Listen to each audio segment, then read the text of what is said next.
आदाब नाजरीन। जब मुसन्निफ V.S. नैपॉल ने लिखा कि भारत पुराना है और भारत जारी है, तो इससे मुराद इस मुल्क की सकाफती हालत से थी, जिसका इतलाक यहाँ के माहौल पर भी होता है। भारतीय शहर कई पुरानी इमारतों से भरे पड़े हैं, जिन्हें अब भी इस्तेमाल किया जाता है। तहफ़्फ़ुज़ एक इख्तियारी अमल है, न कि बयान की गई हालत। भारत में तरक्की से तारीख़ी वसाइल को कोई नुकसान न पहुँचे, इस बात पर तवज्जो देने की ज़रूरत है।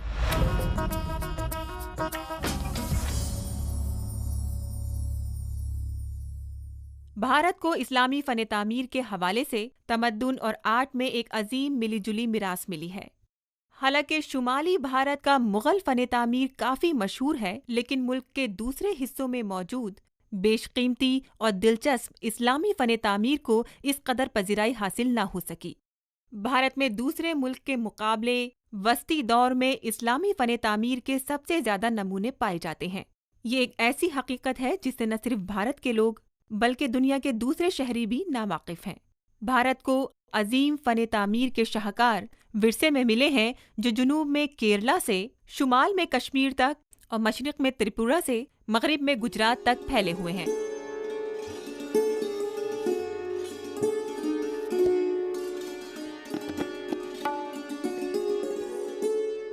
भारत में इस्लामी फ़न तामीर की मीरास नाकाबिले यकीन हद तक वसी और मुतनव्वा है। यहाँ किसी और मुल्क के मुकाबले वस्ती दौर के इस्लामी फ़न तामीर के सबसे ज्यादा नमूने पाए जाते हैं। यहाँ इस्लामी फ़न तामीर की एक वसी और बेशकीमत मीरास मौजूद है।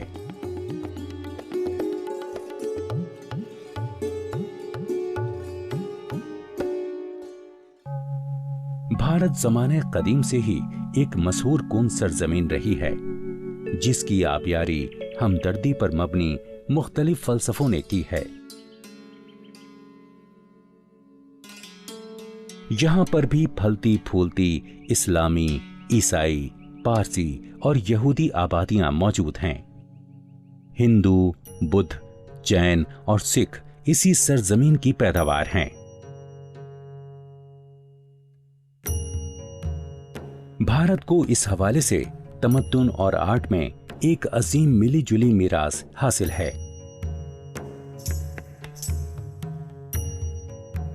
हालांकि शुमाली भारत का मुगल फ़न तामीर काफी मशहूर है।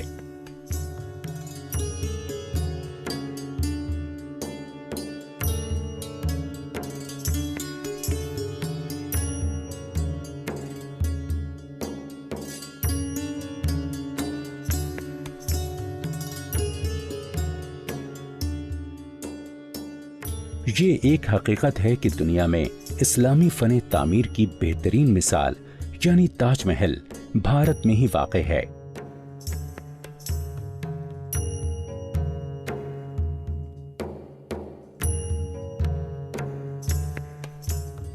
लेकिन इस सच्चाई से बहुत कम लोग वाकिफ होंगे कि दुनिया की कदीम तरीन मस्जिदों में से एक मस्जिद केरल में मौजूद है।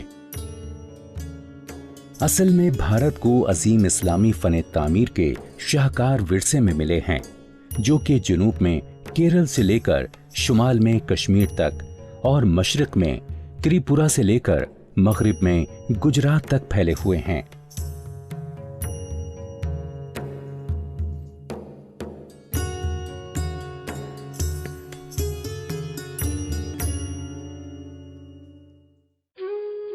इस्लामी फ़न तामीर चंद नुमाया खुसूसियात की वजह से मुनफरिदो जुदागाना है। एक मेहराब जो कि खाली जगह की वज़े क़ता का काम देता है।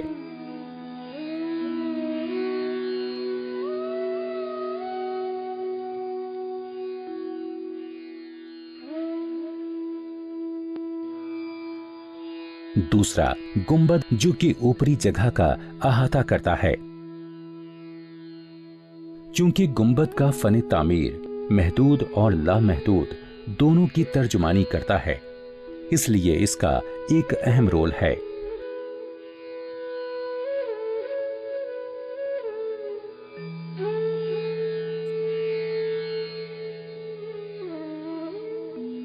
तीसरा मीनार जो कि आसमान की तरफ निकला होता है। शुमाली भारत में तामीर की जाने वाली सबसे पहली मस्जिद कुव्वतुल इस्लाम है, जिसे 1193 में बनाया गया।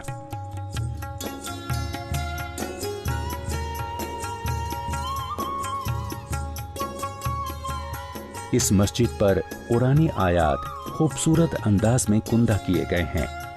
कई वस्ती दौर के मुसन्निफों का कहना है कि ये हुरूफ इस खूबसूरती से कुंदा किए गए हैं जैसे कि ये मोम पर लिखे गए हों।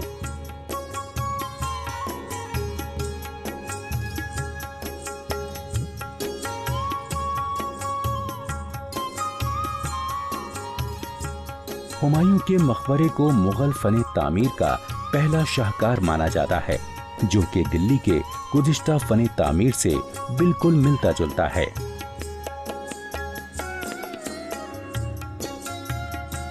ये 14वीं और 15वीं सदी के लोधी और तुगलक फन तामीर के मुशाबा है।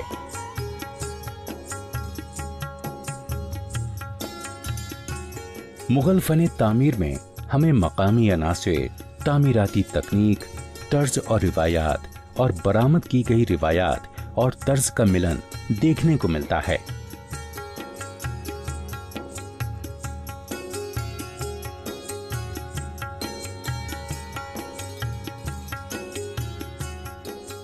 मुगल फन तामीर की खुसूसियत यह है कि पूरे मुगल दौर में इस मिलन को कभी हाथ से जाने नहीं दिया गया।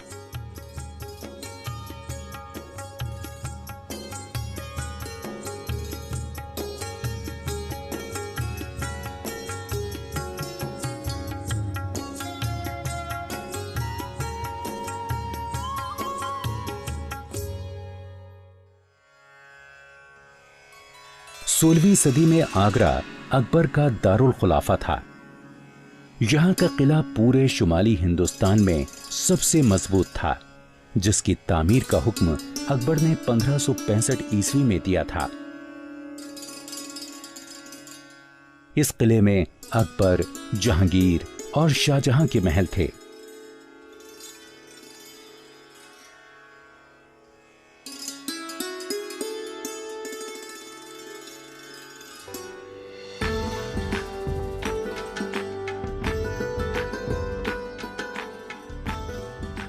पहाड़ी रियासत जम्मू और कश्मीर में इस्लामी फन तामीर पर कदीम हिंदू और बौद्ध रिवायात का असर है।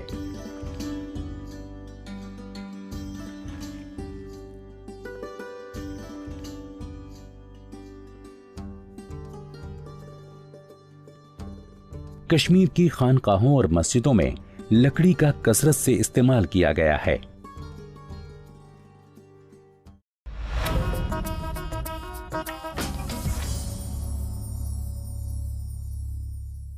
भारत ताजमहल और सुनहरी तिकोन यानी दिल्ली, आगरा और जयपुर का ही नाम नहीं, बल्कि यहाँ और भी तारीख़ी रिवायत और तर्ज तामीर से पुर मकामात मौजूद हैं।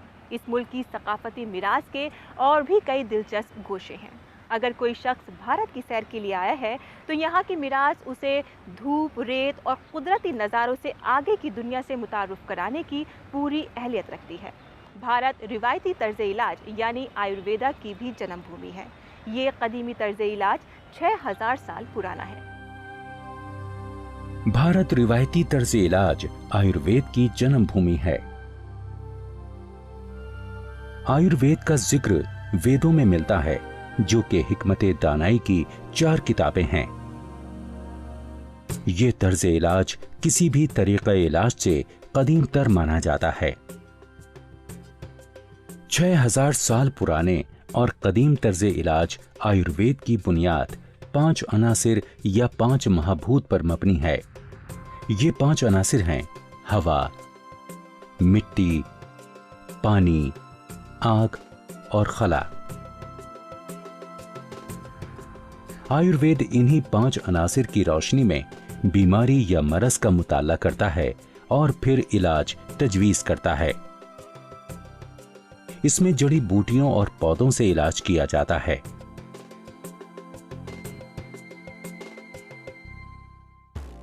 आयुर्वेद के अलावा भारत में यूनानी तरीका इलाज भी सदियों से राइज है।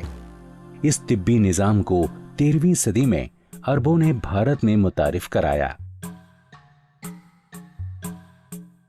यूनानी तरीका इलाज के माहिरीन और आलिम जो भारत में आबाद हुए, जो मकामी अद्वियात से मुतमईन नहीं थे, उन्होंने भारतीय अद्वियात की जांच पड़ताल की। इस तजुर्बे से बेशुमार मकामी अद्वियात इनके तरीका इलाज में दाखिल हुई, जिससे इसका दामन वसीतर हो गया। तिब्ब यूनानी की बुनियादी और मुस्तनद किताब अल-कानून फी तिब है, जिसको इब्न सीना ने अरबी ज़बान में लिखा। इस किताब का अंग्रेज़ी में पहली मरतबा तर्जुमा लंदन में 1930 की दहाई में ग्रूनर के ज़रिए अंजाम पाया, और ग्रूनर ने अपना मकसद इस तरह से बयान किया कि मेरा मकसद तारीख़ी नहीं है, बल्कि मेरा मकसद एक ऐसे तिब की किताब को अंग्रेज़ी में मुंतकिल करना है जो आज भी बाज़ उन बीमारियों का इलाज करने में कामयाब है जिसका इलाज करने में मगरिबी तिब कामयाब नहीं। यूनानी तर्ज़े इलाज दिल्ली सल्तनत के दौर में राइज होने के बाद मुगल दौरे हुकूमत में काफ़ी तरक्की कर गया। ताहम अंग्रेज़ों के ज़माने में यूनानी तरीका इलाज को धचका लगा, क्योंकि उन्होंने इसकी सरकारी सरपरस्ती खत्म कर दी। ये निज़ाम आवाम में मकबूल था, लिहाजा यही जारी रहा। ये दिल्ली में शरीफी खानदान, लखनऊ में अजीज़ी खानदान और हैदराबाद में निज़ाम की कोशिशों का नतीजा था कि यूनानी तरीका इलाज अंग्रेज़ों के दौरे इख्तिदार में भी बाकी रहा। मुमताज़ तबीब और यूनानी तिब के मशहूर स्कॉलर हकीम अजमल खां ने इस निज़ाम की भारत में खूब आबियारी की।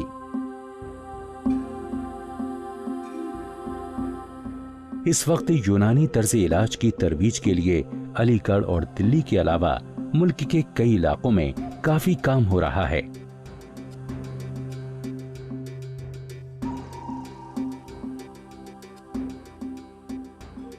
हकीम अजमल खां तिब्बिया कॉलेज अलीगढ़ में काफी अद्वियात तैयार की जाती हैं और दिल्ली में हमदर्द का इदारा इस जिम्न में काफी पेश है। आयुर्वेद की तरह यूनानी तरीका इलाज में भी मुस्बत सोच की इंतहाई अहमियत है। तिब्बी यूनानी के मुताबिक हर इंसान का एक मिजाज होता है, हर बीमारी का एक मिजाज होता है और दवाओं का और ग़िज़ाओं का भी मिजाज होता है। लेकिन ये उसूल मिजाज साइंस के ज़रिए से नहीं दरियाफ़्त किया गया, फ़लसफ़े के ज़रिए से दरियाफ़्त किया गया। चुनाचे आज भी तिब्बे यूनानी का जो तबीब होता है वो पहले मरज़ का मिजाज तशख़ीस करता है, डायग्नोस करता है, फिर वो ऐसी अद्विया को तजवीज़ करता है जो कि उस मरज़ के मिजाज का ज़िद मिजाज रखती। बीमारी को जिस्मानी और मिजाजी मामलात से करीबी रिश्ता बताया जाता है। इसके अलावा दिल और दिमाग का भी सेहत से ताल्लुक़ माना जाता है। बीमारी से मुबर्रा होना काफ़ी नहीं है, इलाज से ज्यादा परहेज पर जोर देने की वजह से यूनानी तिब 6 अहम अनासिर पर मरकूज करने पर तवज्जो देता है ताकि इंसान बीमारियों से पाक रहे। इन अनासिर में हवा, ग़िज़ा और पानी, जिस्मानी सरगर्मियां और आराम, ज़हनी सरगर्मी और आसूदगी, नींद के आदात शामिल हैं।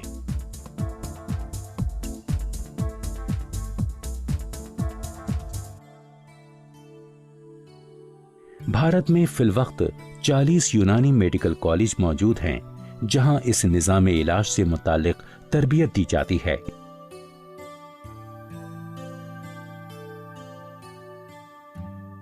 यूं तो मुल्क ने अपनी तहजीबी मीरास को कायम रखने के लिए अपनी सी कोशिशें करने में कोई कसर उठा नहीं रखी है।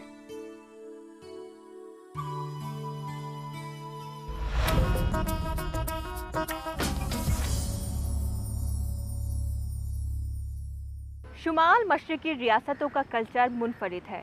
रंगारंग तहजीब व सकाफत और अमन व आशती के साथ रहन सहन सिक्किम रियासत में आबाद लेप्चास कबीले की चंद ऐसी खसूसियात निशाने राह हैं। ज़माने कदीम से ही सिक्किम और आसपास के इलाके इन अमन पसंद लेप्चास की सरजमीन रहा है, जो पुराना कबायली कल्चर महफूज बनाए हुए हैं। मशरक़ी हिमालयाई पहाड़ी चोटियां,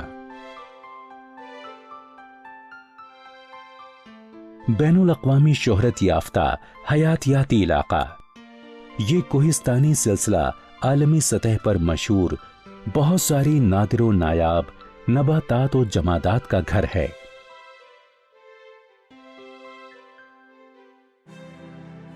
इसके अलावा हिमालय के किनारों पर मुतअद्दिद मकामी फ़िरक़े सदियों से आबाद हैं। इसलिए आज ये एरिया भारत की ऐसी ज़ातों, कौमों और कबीलों के लिए क़यामगाह हैं जिनकी एक ख़ास तहसीब है। इनमें से एक मारूफ फ़िरक़ा है लिप्चास।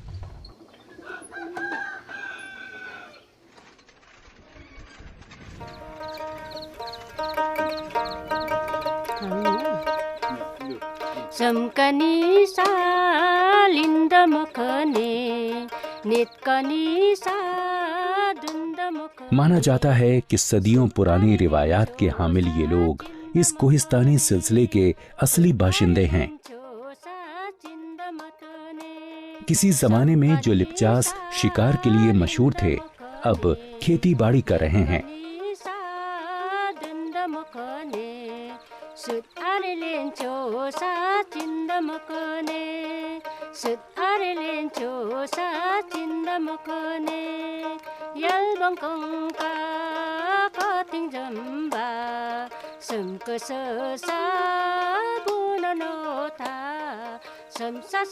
भारत में मुकीम बाकी ऐसे कबीलों की तरह लिप्चास की बूदोबाश भी कुदरती और हयातियाती ज़राए से ही होती है।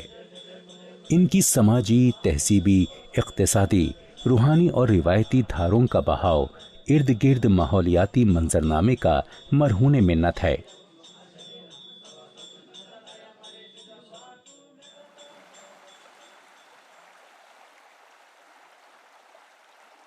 और ये लाजिम मलजूम का बाहिमी रिश्ता लिप्चास की बका के लिए बहुत अहम है।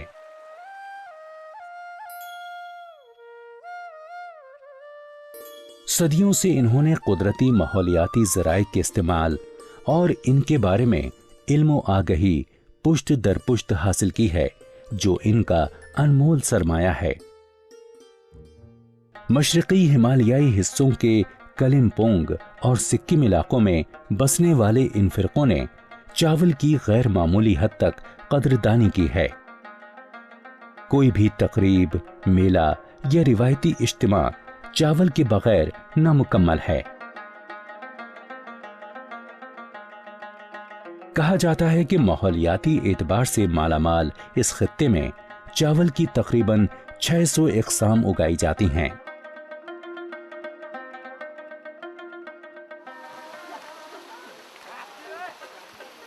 लिप्चास उमूमी तौर पर मुख्तलिफ सब्जियों और अनाज की इक़साम भी काश्त करते हैं, जिसके लिए वो खुद के बचाए हुए बीज ही इस्तेमाल में लाते हैं।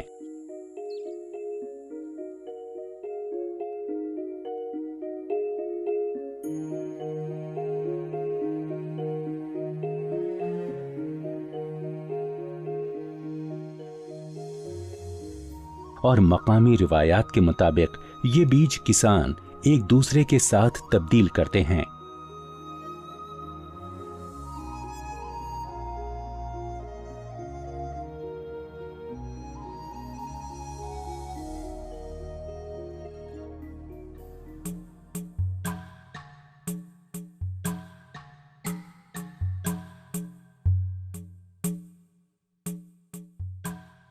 खेतीबाड़ी का सारा काम काश्तकार कबीले मिलजुल कर करते हैं। मजदूरी का अदला बदला करने में पैसों का तबादला नहीं होता, बल्कि ये बाहमी इमदाद खपला कहलाती है।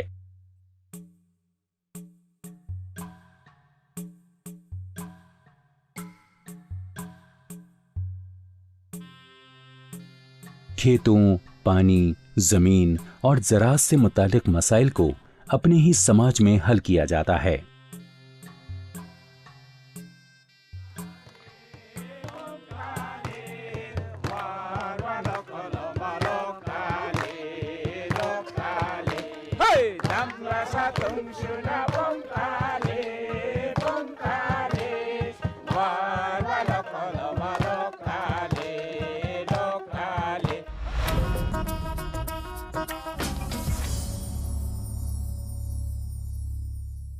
लकड़ी से कारामद चीजें तैयार करना तारीखी याददाश्तों से बाहर है। इस काम को अंजाम देने वालों का इसके साथ अकीदत की हद तक लगाव रहा है।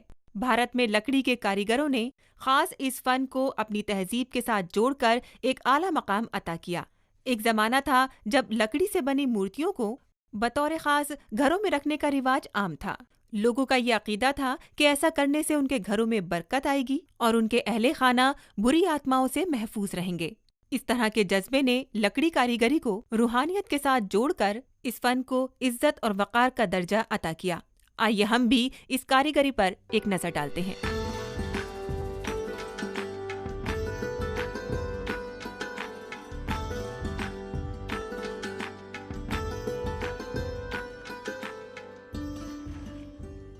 लकड़ी कारीगरी में भारत के पास रिवायती और मिरासी तारीख है।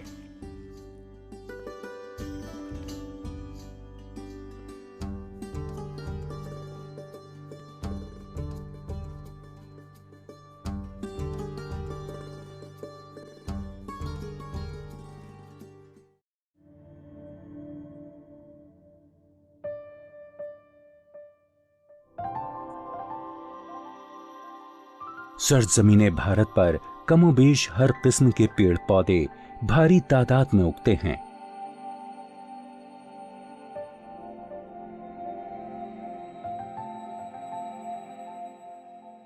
अखरोट की लकड़ी को खास जेवरात बनाने के काम में इस्तेमाल किया जाता रहा है, जबकि चंदन की लकड़ी को घरों में सजाने वाली चीजों के तैयार करने में इस्तेमाल किया जाता है, ताकि कमरों में इस लकड़ी की कुदरती महक से माहौल को तरोताजा रखा जा सके।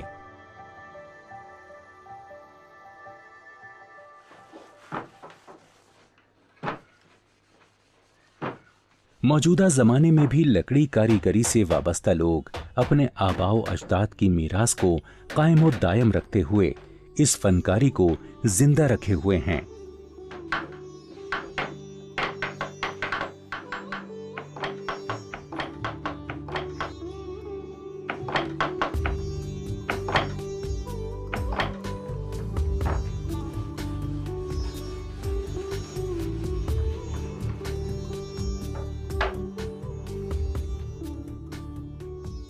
इस तरह की कारीगरी को अक्सर दरवाजों, बालकनियों, पलंग वगैरह पर आजमाया जाता है।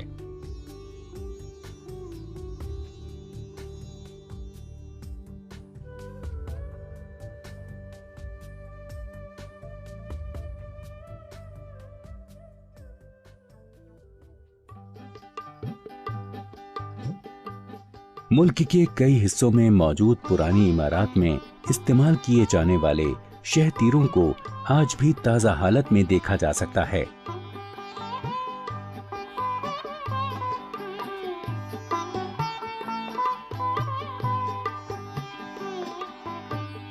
हालांकि इन्हें लगाए सदियां गुजर गई हैं, मगर भारी बोझ को सहारा देने के बावजूद ये अपनी असल हालत में दिखाई दे रहे हैं। इन जैसी चीजों के असल हालत में मौजूद होने के पीछे लकड़ी कारीगरों का साइंसी मिजाज कार फरमा है।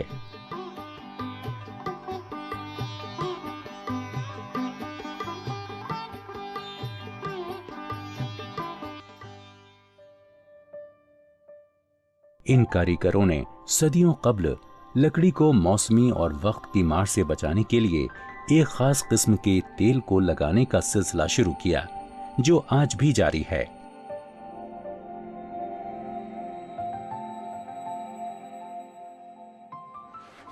लकड़ी कारीगरी के जरिए अकीदे को नई नस्ल तक मुंतकिल करने के काम में इस्तेमाल किया गया है।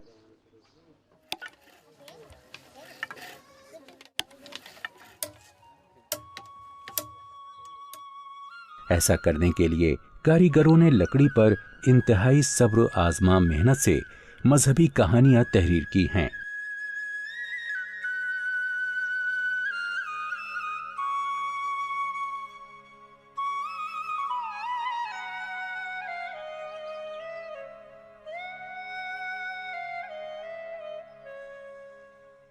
ये दस्तकारियाँ और ये लोग हमारी तहजीबी और सकाफती मिरास का अहम हिस्सा हैं। भारत की मिरास का ये सफ़र अगले शुमारे में भी जारी रहेगा। अब इजाज़त दीजिए, खुदा हाफिज़।